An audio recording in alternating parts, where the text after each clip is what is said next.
The man known to history as the Marquis de Sade was born on the 2nd of June 1740 in the Hôtel de Condé in the city of Paris in France.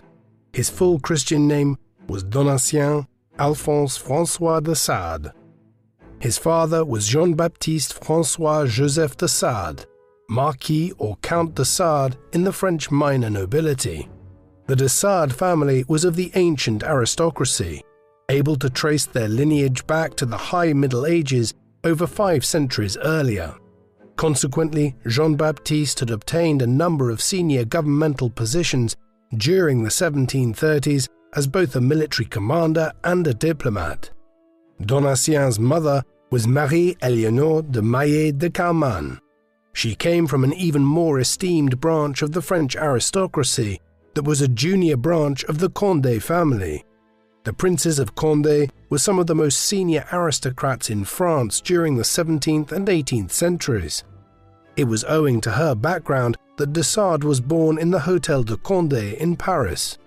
The Condés were also related to the House of Bourbon, the royal house in France since the late 16th century.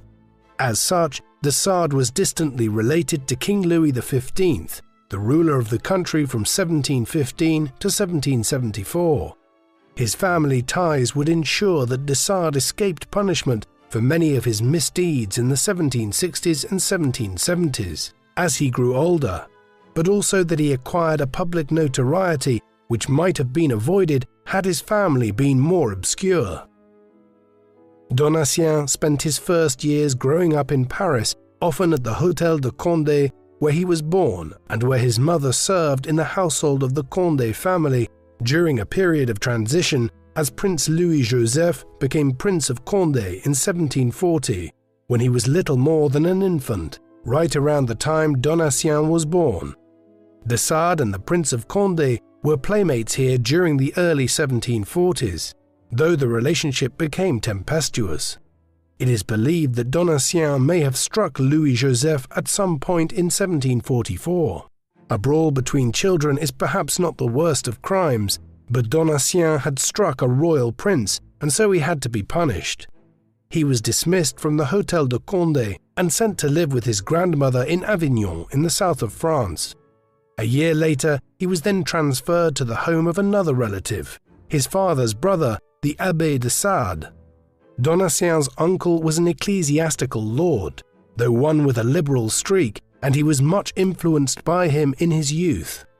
Meanwhile, in Paris, Donatien's parents' marriage collapsed at the end of the 1740s, as his father fell out of royal favor and his mother went to live eventually in a convent. Biographers have noted the irony of the fact that de Sade's mother became a nun, though perhaps his objection to the church in later years was in part owing to this development in his childhood years. In examining de Sade's life, it is worth bearing in mind the social and political circumstances in which he grew up and lived. Europe in the 18th century was still broadly mired in the restrictive social circumstances that had prevailed for centuries. Christian morality predominated, with all of its prohibitions on promiscuous sexual activity and also on modes of thought and social activities. Social life was also regulated, insofar as people thought there were acceptable and unacceptable codes of conduct. This is not unusual. For all of our own age's alleged libertarianism, there are all manner of rules and regulations for how we behave within society and towards others, some socially regulated, others politically and legally regulated.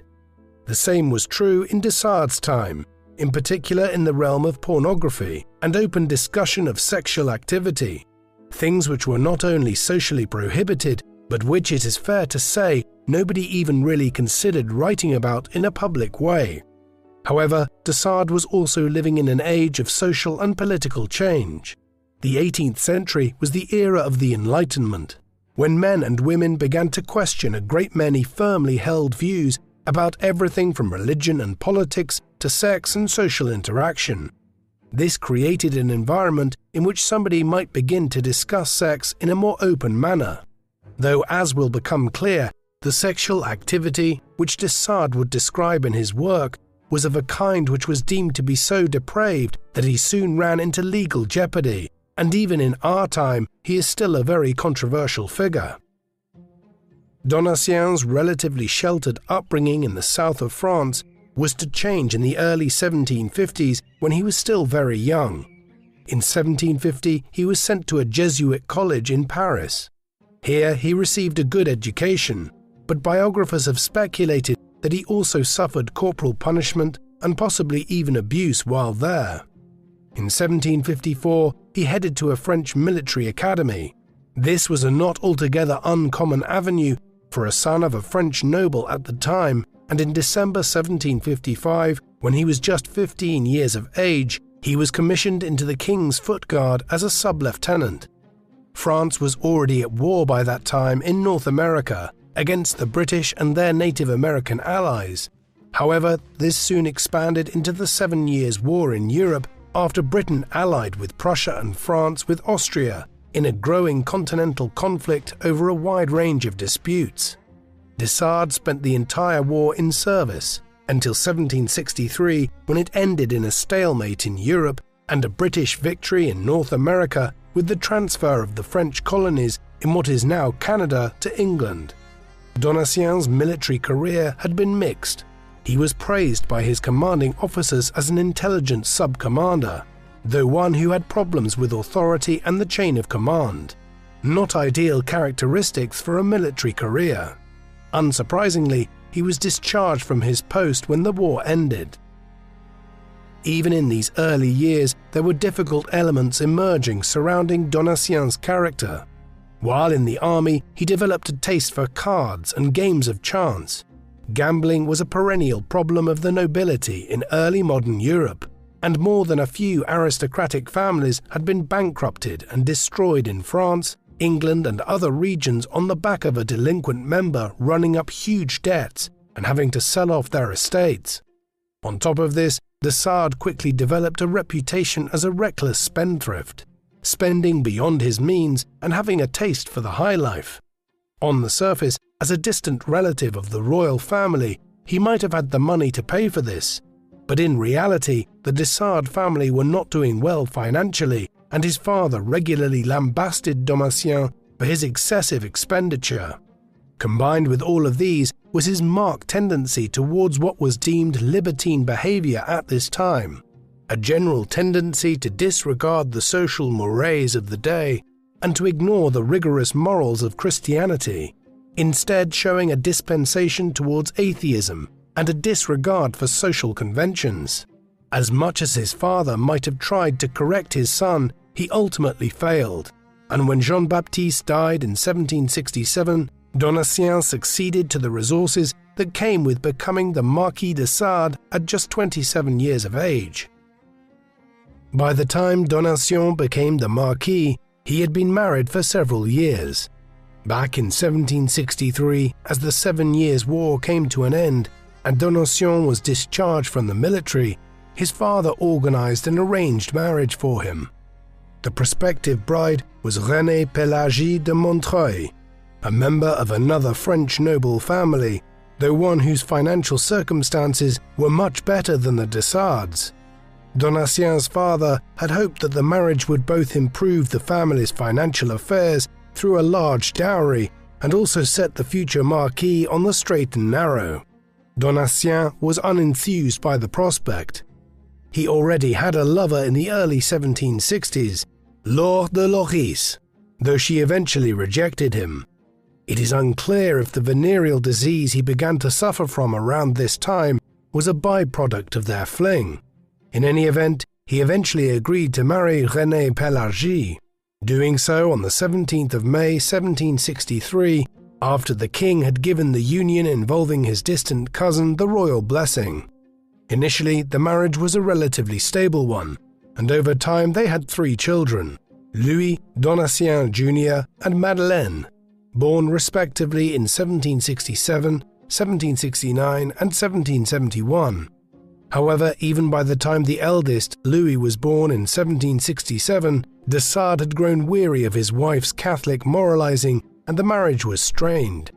She was nevertheless determined not to divorce or separate, and they would remain married for 27 years, with Renée Pélagie becoming the epitome of the long-suffering wife in the process. Just months after he married Renée Pélagie, de Sade became embroiled in the first of numerous affairs and scandals, which would result in personal and legal difficulties and eventually land him in prison for ever-expanding periods of time. This first incident centered on de Sade's hiring of a prostitute by the name of Jeanne Testard in October 1763. After spending the night in an apartment which de Sade had rented in Paris, she went to the police the next day, alleging that de Sade had behaved in an abominable manner towards her. Amongst her claims were that de Sade had locked the apartment and refused to let her leave. He had then unleashed a wave of atheistic obscenities and had allegedly desecrated a holy chalice with bodily fluids. He had apparently also asked her to flagellate him, while Testard claimed that de Sade had requested her to perform illegal lewd acts on his fundament, something which she had drawn a line at. Not only were the acts illegal, but sacrilege and unacceptable in Catholic France at the time. Just over a week later, de Sade was arrested and imprisoned with the consent of the king, who had been consulted on the matter. He was sent to a prison in Vincennes near Paris. Exactly what we should make of the whole affair is unclear. Many of these things de Sade was accused of were not criminal by today's standards. One of Testard's accusations was that the Marquis had read atheistic poetry to her. De Sade was quickly free. He began writing to the court expressing his deep regret for his actions and his desire to see a priest who would hear his confession so that he might get back to a more Christian life. This certainly wasn't what happened, though.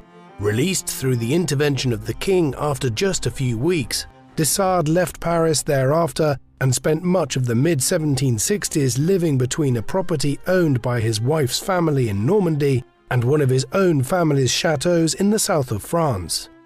He had little choice in this initially, as the terms of his release from the prison in Vincennes had been that he did not return to Paris for some time. However, eventually the king sent word that he could return to the capital. De Sade chose not to, instead harboring a series of mistresses in his new home in Provence, and beginning his literary career as a would-be dramatist, even setting up a small theatre in his country retreat. The birth of his first child ended this period of exile, and in 1767 he largely returned to Paris to live with his wife. Not long after de Sade settled back in Paris, a fresh scandal arose. At Easter 1768, he hired a woman by the name of Rose Keller. Accounts of what occurred are mixed. The Marquis later claimed that he had hired her as a prostitute, but Keller stated that she had been homeless and begging near the Place des Victoires in Paris when de Sade offered her a position as a housekeeper. Having been duped, she then claimed that de Sade sought to engage her sexually and had effectively imprisoned her in his country house at Acroy. She escaped out of a window and went to the authorities, whom she informed that de Sade had threatened her with a knife and had tried to coerce her into sordid activities involving ropes, horsewhips, and candle wax. When he was questioned several days later, de Sade claimed that he had hired Keller as a prostitute and that some of what she was claiming was not accurate. After the king was informed of the case, he ordered his distant cousin's arrest, and the Marquis spent several weeks imprisoned yet again. Eventually, after several months of toing and froing, de Sade was fully released and the charges dropped, after he agreed to make a charitable donation to the poor of Paris. His release on this occasion seemingly followed his wife's family's intervention with the king. While de Sade was once again out of legal trouble by the end of 1768, the case had generated a lot of publicity in Paris on account of it involving a minor noble who was a distant cousin of King Louis XV, who was also married to a woman hailing from another aristocratic family. In an age of growing disaffection with the crown and nobility, and the aloof manner in which they lived at Versailles outside of Paris, here seemed to be evidence of the perversity of some of these people. In annoyance, the king banished de Sade from Paris yet again and ordered him to maintain a lower profile. The Marquis responded by once again taking up residence at his country estate in the south, at La Coste near Vaucluse. He spent much of 1769 here, though he also re-entered the military at this point, in large part in an attempt to improve his financial situation. He spent part of 1769 and 1770 commissioned as an officer in a regiment stationed near the eastern border of France in the Burgundy region. His financial troubles briefly led him to being sent to debtor's prison. If de Sade managed to remain largely out of trouble for a year or two after the Keller affair in 1768, the early 1770s saw a new bout of sordid behavior which would eventually culminate in him going on the run from the authorities and then landing in prison for the first really sustained period of time in his life. Matters began in 1771, when the Marquis's sister-in-law, his wife's younger sister, Anne Properet, visited the de Sades where they were living at the time in their chateau at La Coste. During the visit, Donatien is believed to have begun an affair with the 19-year-old sister-in-law, doubtlessly creating further problems for his long-suffering wife and within her family.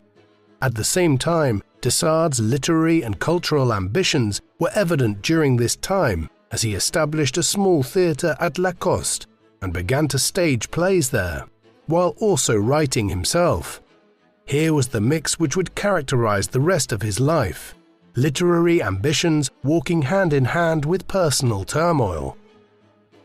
His legal difficulties began afresh in the summer of 1772. At this time, the Marquis and one of his manservants by the name of Latour visited the city of Marseille.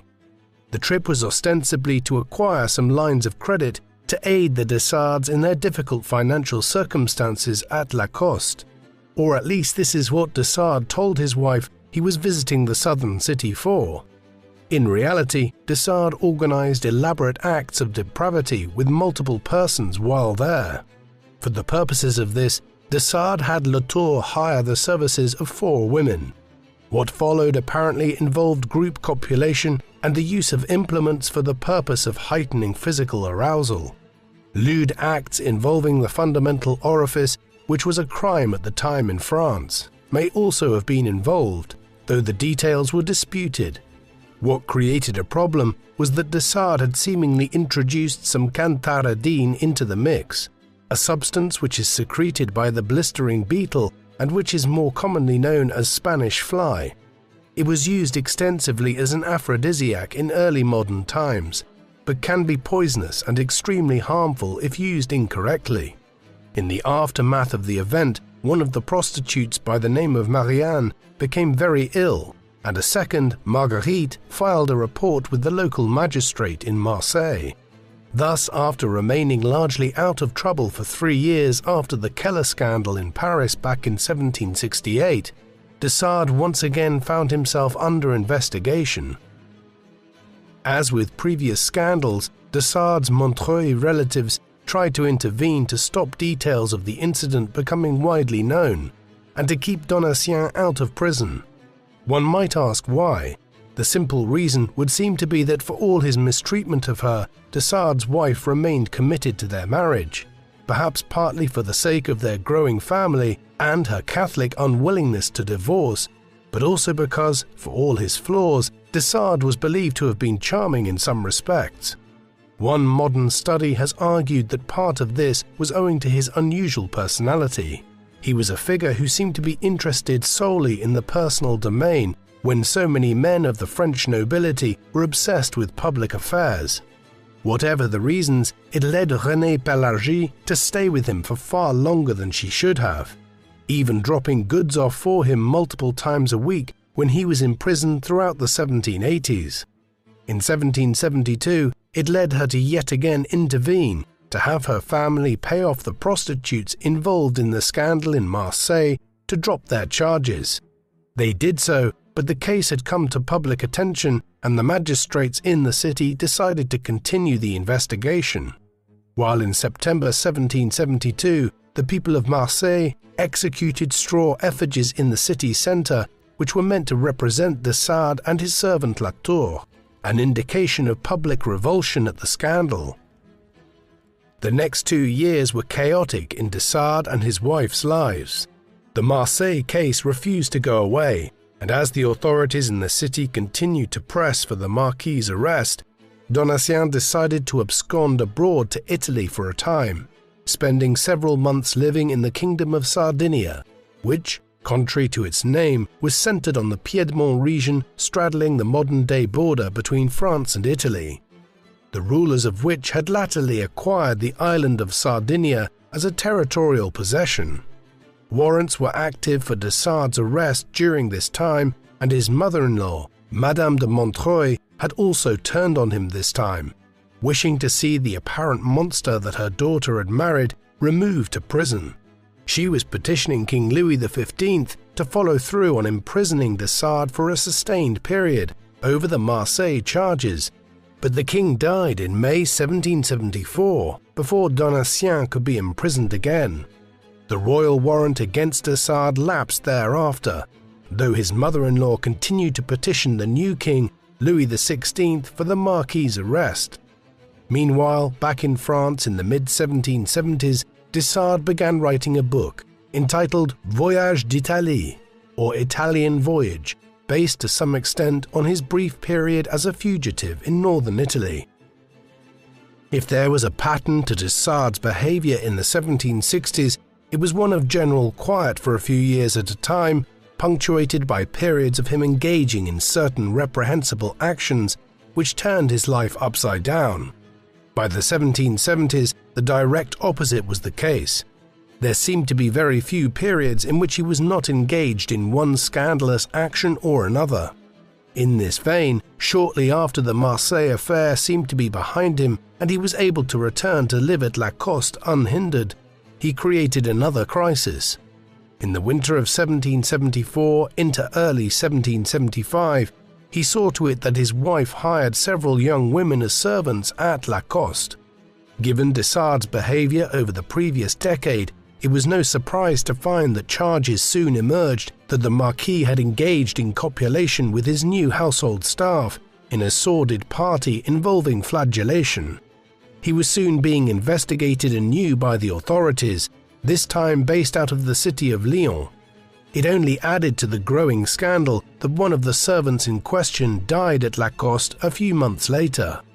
Although there is no evidence to suggest that this was related to some form of mistreatment, and given the prevalence of fatal diseases like smallpox in Europe at the time, it was possibly unrelated. The exact specifics of everything that occurred are debated. What is known is that several of the staff involved remained working at Lacoste for some time to come, but de Sade was not there after a time. With legal jeopardy mounting yet again, he repeated his earlier disappearing act and headed to Italy for a time. By 1776, the Marquis was back in southern France, as the legal investigations over the events of the previous year died down. Incredibly, he made no efforts to reform his behavior or to avoid coming quickly to attention again. In the winter of 1776, for instance, he hired several new servants and was soon involved in a fresh outrage centered on a 22-year-old woman by the name of Catherine Treillet. It was largely based on the Marquis offering to pay some of his servants to engage in sexual activities with him, an offer which led several of his staff to understandably leave their employment at Lacoste. Treillet's father learned of these developments and he took matters into his own hands in a way which de Sade had not previously experienced, arriving to Lacoste and shooting at the Marquis, who only survived because the gun misfired, but the fallout was more damaging. De Sade was soon arrested in 1777, and in the months that followed, a trial commenced.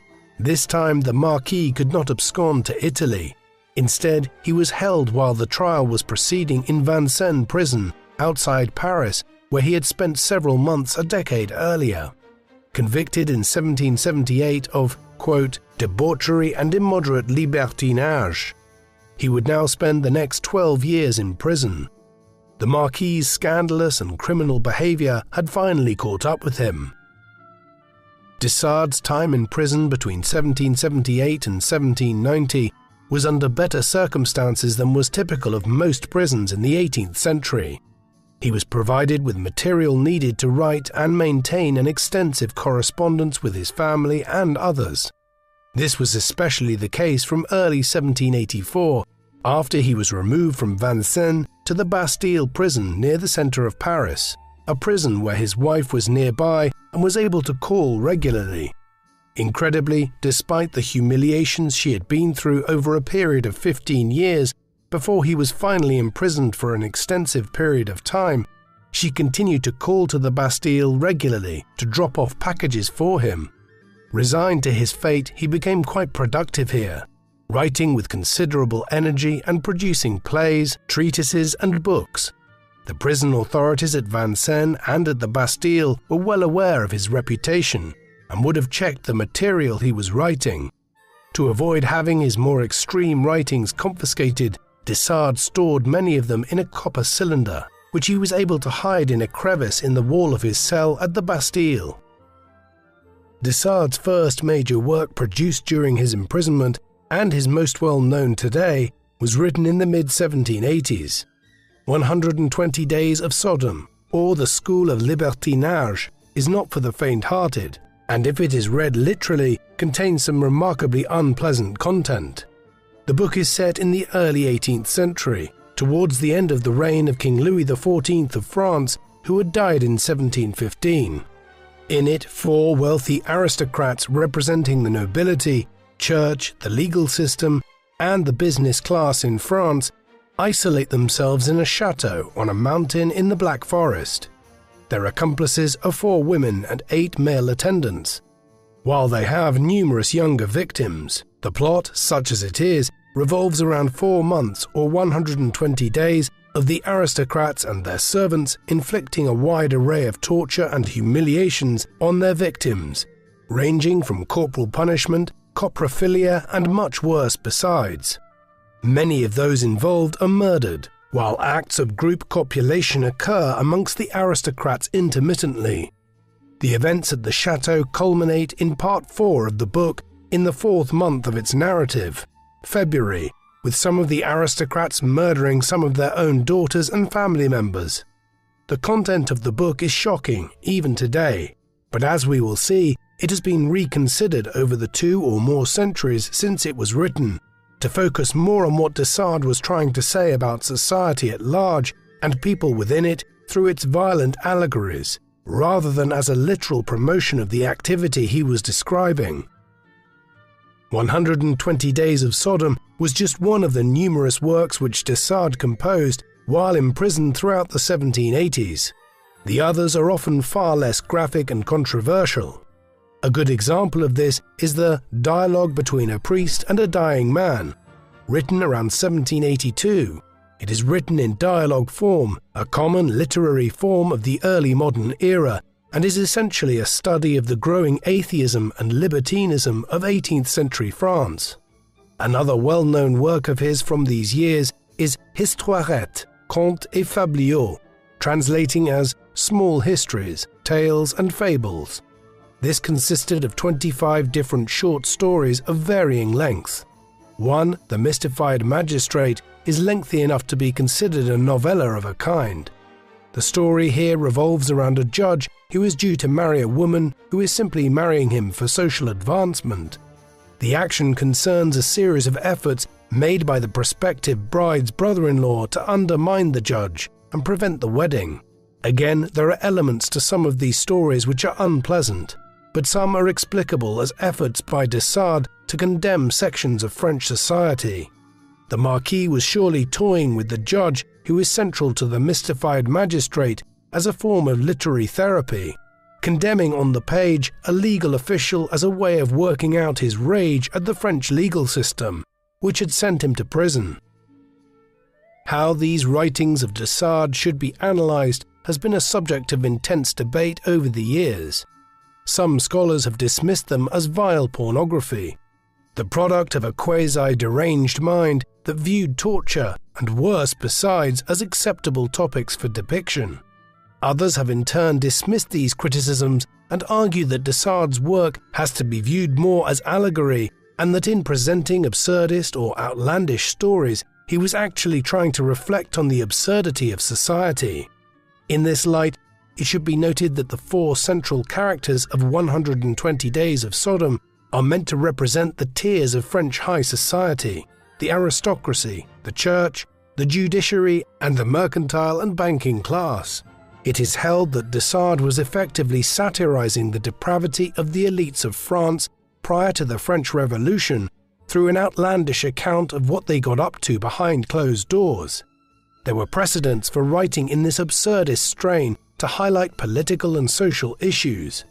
Jonathan Swift's Gulliver's Travels, written towards the start of the 18th century, was a tale of a bizarre land called Lilliput, inhabited by tiny people, which Swift used as an allegorical means of assessing Britain's policies in Ireland. While in his Candide, published a quarter of a century before de Sade wrote 120 Days of Sodom, Voltaire effectively tortures his titular character by having him suffer through an appalling array of physical and social disasters, including 2 earthquakes and torture at the hands of the Portuguese Inquisition.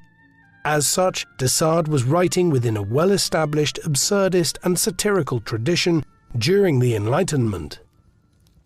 In many ways, it is peculiar that de Sade's work is read so literally by critics of his.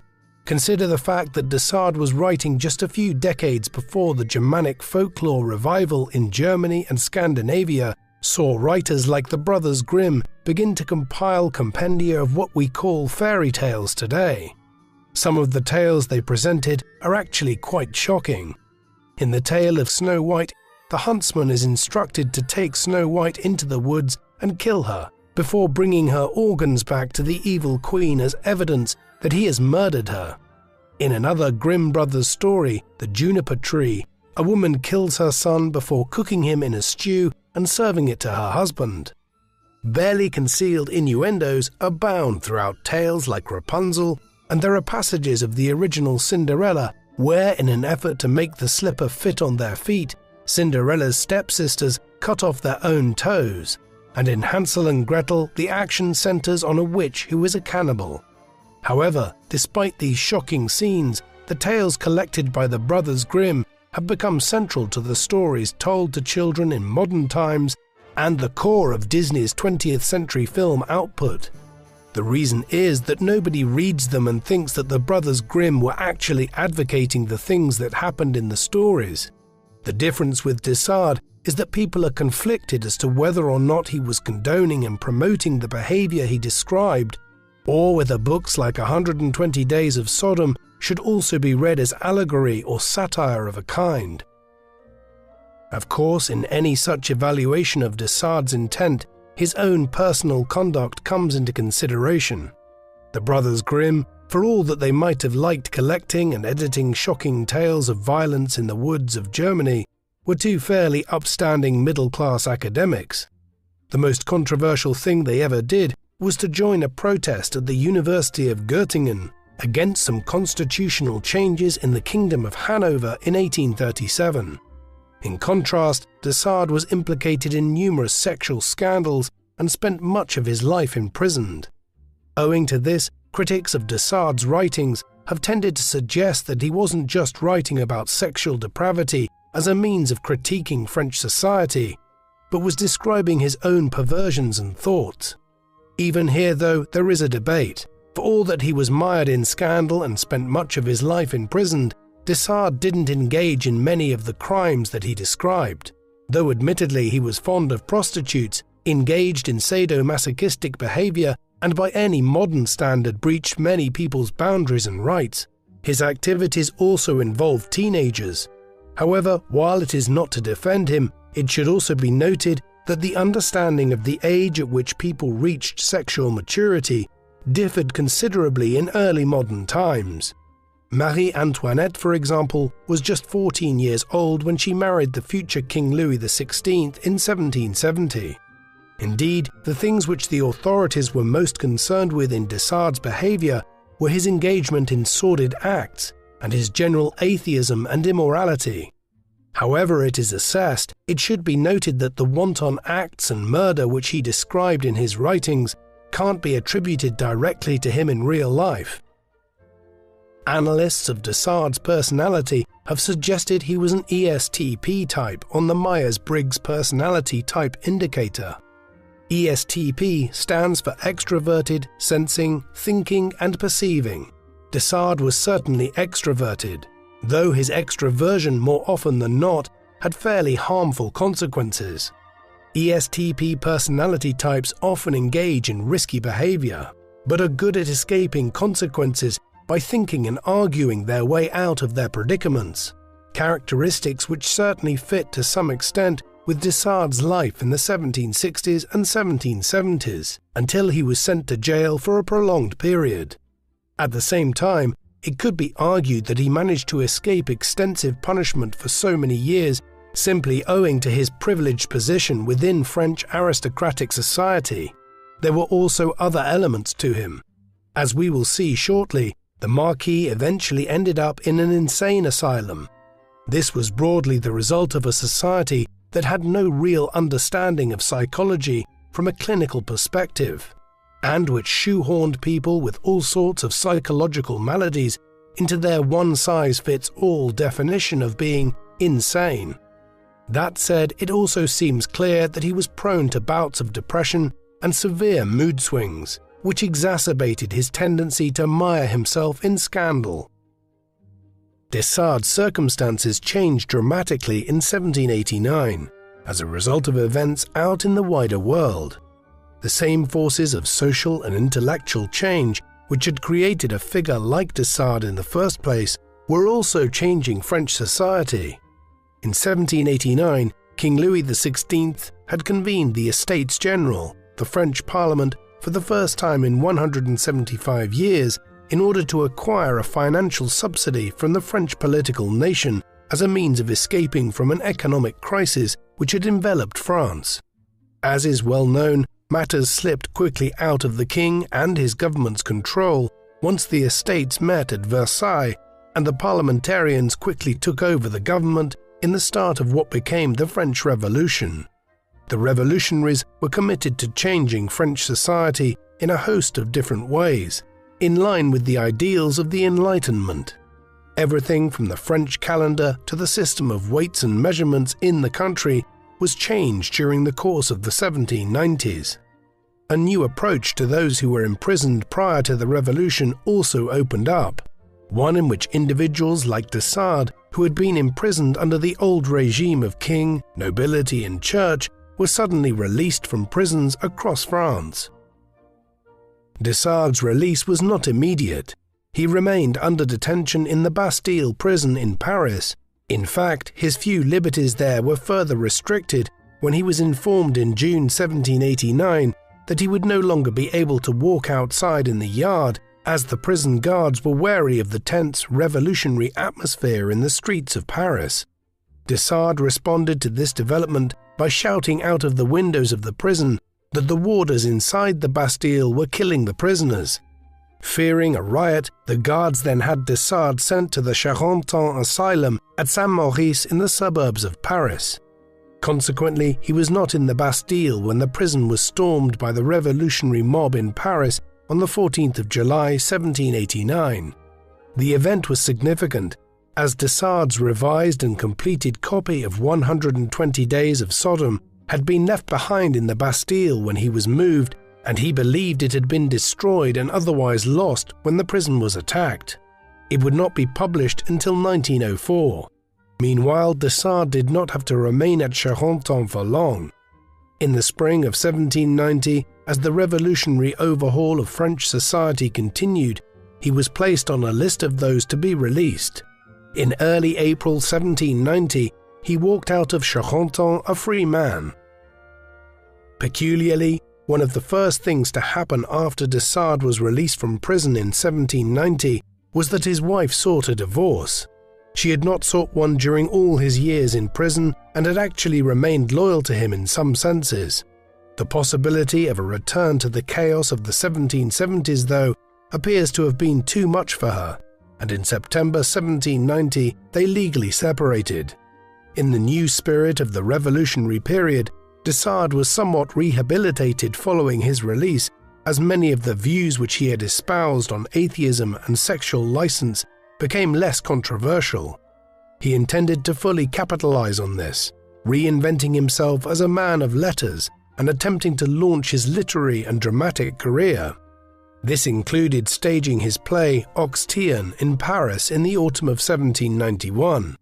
But the most notable output in the first years after his release was the publication of the novel Justine, or The Misfortunes of Virtue, which he had begun and written a full draft of while imprisoned in the Bastille. In 1791, he finished a revised version and published it anonymously. The novella focuses on a woman called Justine and her passage through her teenage years into her young adult years up to the age of 26. Over a period of a decade and a half, Justine suffers innumerable indignations, many perpetrated by the monks of a monastery she seeks shelter in. Others take place out in wider French society. Large parts of the book diverge from this theme of sexual violence and are concerned more with her own efforts to establish her freedom within society. Consequently, much like 120 Days of Sodom, the book has produced widely differing interpretations. Some view it as another example of the perversity of de Sade's mind and writings.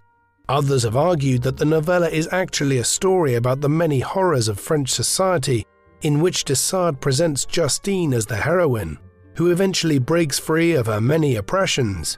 Though in typical de Sade absurdist form, Justine is killed by a bolt of lightning at the end. By the time Justine was published, de Sade was married again, having met and wed an actress by the name of Marie-Constance Quesnay shortly after his first marriage ended. Curiously, this second marriage was more settled, and de Sade continued to be a productive writer throughout the 1790s, avoiding the overt scandals of the 1770s, perhaps thinking better of it in a time when the revolutionaries were more prone to behead people they disagreed with than throw them in prison as King Louis XV and King Louis XVI's governments had done. He published numerous works in the years that followed, notably Philosophy in the Bedroom, a dialogue-form treatise in which the two protagonists debate the centrality of libertinism and atheism to the French Revolution.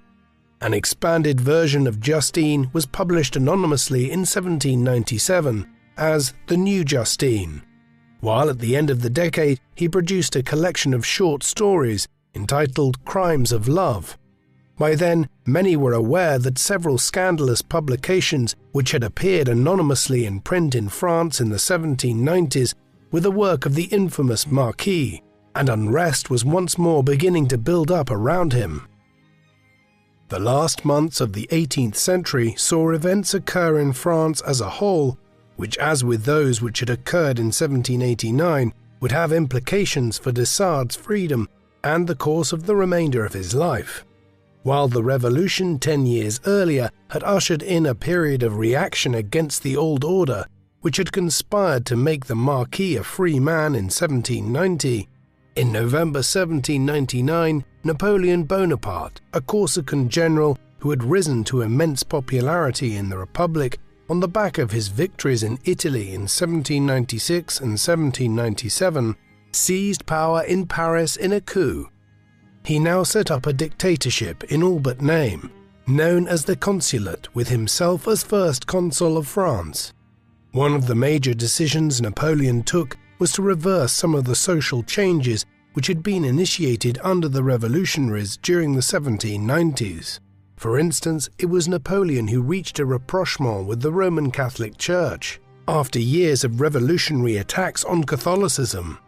This drift towards a more conservative social outlook on the part of the consulate government ensured that public morals and social views drifted away from the libertine approach of the 1790s towards a more conservative outlook. De Sade once again became a figure of dubious views in France in the process. The spring of 1801, by which time de Sade had reached his 60th year, saw growing censorship of the Marquis's work. Thousands of copies of his books were confiscated from booksellers in Paris. Then, after 11 years at large in French society, de Sade was arrested again. There would be no show trial, such as had occurred back in 1777 and 1778, on the strength of his crimes in the 1770s.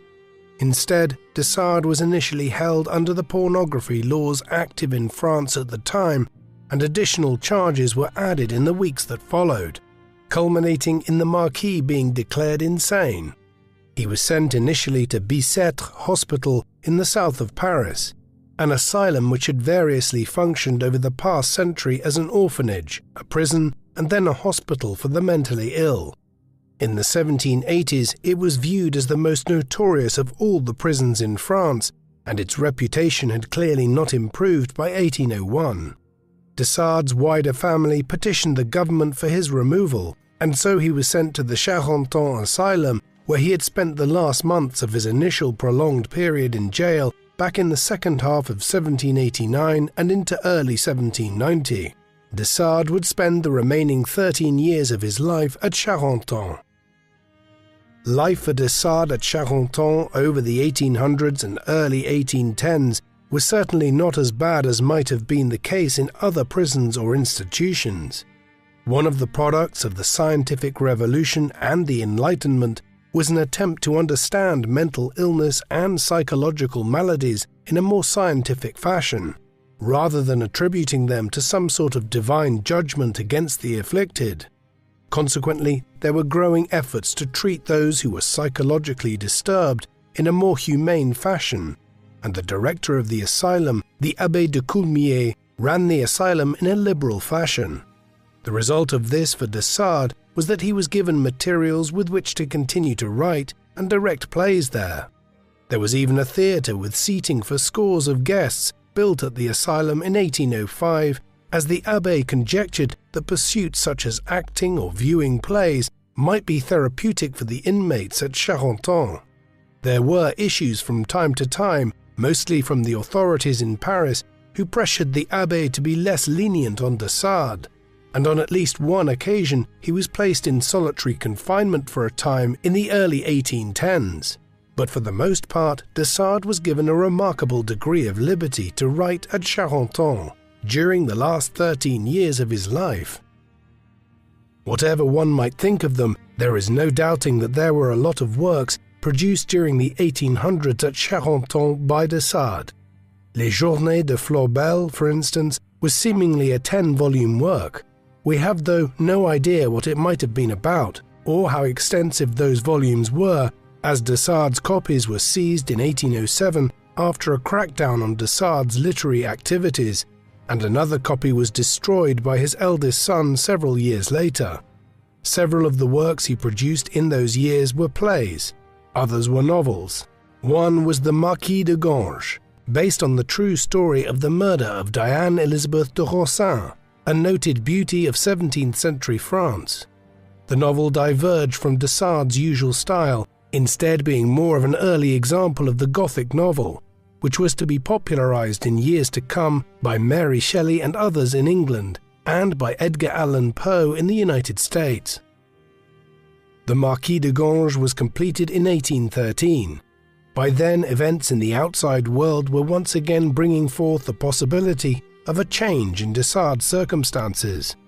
Napoleon had invaded Russia in the summer of 1812, and after a disastrous retreat from Moscow earlier that winter, his empire had begun to crumble. When he finally abdicated in April 1814, it paved the way for the restoration of the Bourbon monarchy. King Louis XVIII had other things on his mind when he first assumed power in Paris, but by the autumn of 1814, a new director was appointed to run Charenton, and one of the first instructions he had from the government was to move de Sade from the asylum, who clearly was not insane in the way that the other patients there were. Yet he would never be transferred. By then he was 74 years of age and in declining health. He died at Charenton on the 2nd of December 1814, after his condition rapidly deteriorated in November. The exact cause of his death is unclear. On the evening that he passed, he had complained of severe pains in his chest and stomach, and it was quite possibly a heart attack or coronary problems which killed him. He was buried at Charenton. A specific request that he had made for his body to be left intact was ignored, and several years later his skull was taken on a peculiar tour of Europe as interest in the father of sadism increased. Though reviled in his own time, judgments of de Sade and his writings have oscillated over time in the 2 centuries since. In the 19th century, his work influenced a number of important European intellectuals. In France, the poet Charles Baudelaire was clearly referring to some of de Sade's work in his most notable collection of poems, called The Flowers of Evil, first published in 1857, while the great German philosopher and philologist Friedrich Nietzsche was considerably influenced by de Sade, though neither he nor Baudelaire acknowledged the debt. However, the foremost influence of de Sade's writing in the 19th century was within the Vienna school of the burgeoning psychoanalysis movement. There, several individuals, including Sigmund Freud, and following the psychiatrist Richard von Krafft-Ebing, who coined the term, began to refer to the act of receiving sexual gratification through the inflicting of pain or the observation of the same as sadism after de Sade. The word was soon being used in combination with the term masochism to form the modern term sadomasochism. The masochism element derives from Leopold von Sacher-Masoch, an Austrian writer who in 1870 had published Venus in Furs, a work in which the male central character obtains gratification by being humiliated by his mistress. Freud compared de Sade's and Sacher-Masoch's writing dialectically in his 3 essays on the theory of sexuality, written in 1905. By the time Freud's theory of sadomasochism was first published, Europe was reading Joseph Conrad's Heart of Darkness, published in 1899. It features a central character, Kurtz, who has become a wild ivory trader in the Congo, and who could have easily been lifted out of the pages of one of de Sade's novels. De Sade was perhaps the most influential, though, in the 20th century, when it came to influencing the work of the French surrealists. Guillaume Apollinaire was the first French writer to try to openly rehabilitate de Sade's reputation by stressing the absurdist and surrealist qualities of his writings. Georges Bataille followed in this pattern in the interwar period, while French existentialist writers such as Albert Camus and Simone de Beauvoir were also concerned with de Sade's writings after the Second World War. For sure, many have continued to criticize the surface layers of unethical and objectionable topics that de Sade wrote about, notably the prominent American radical feminist Andrea Dworkin, who suggested that the rehabilitation of de Sade's reputation in the 20th century constituted veneration of an extreme misogynist. A film version of 120 Days of Sodom, produced by the Italian director Pier Paolo Pasolini in the mid-1970s, right before Pasolini was murdered, was banned in most countries, either before it was ever shown in theaters or within days or weeks of release. As such, de Sade's legacy has been complex, from influencing the field of psychoanalysis to being both venerated and reviled within different 20th century social and artistic movements. The Marquis de Sade has been an enormously controversial figure for the last 2 centuries since his death, just as he was in his own lifetime. It isn't hard to understand why. His works, such as 120 Days of Sodom and Justine, are concerned with a wide range of deviant practices, from people deriving gratification from inflicting bodily harm on others and a wide range of other perversions. His writings are explicit even today, and were unprecedented in their pornographic content in their own time. Were they to be read literally by everyone, de Sade would probably be dismissed as something of an abomination. However, there is a debate which will seemingly never be fully concluded as to whether these texts should be read literally or interpreted as allegorical stories designed to illustrate elements of the absurdity of human society, while even for those who do read de Sade's text in a literal fashion, they often find them of significance, as constituting the first written expression of numerous sexual disorders which were only studied in a scientific fashion from the late 19th century onwards. Overshadowing all of this was de Sade's own life. He spent much of it in prison, accused of deviancy and even insanity. Given all of this, over 200 years after he died, the Marquis de Sade remains something of an enigma. What do you think of the Marquis de Sade? Was he a revolutionary writer who used tales of overt deviancy to explore power structures and the mores of society in innovative ways, or was he simply a depraved deviant himself? Please let us know in the comment section, and in the meantime, thank you very much for watching.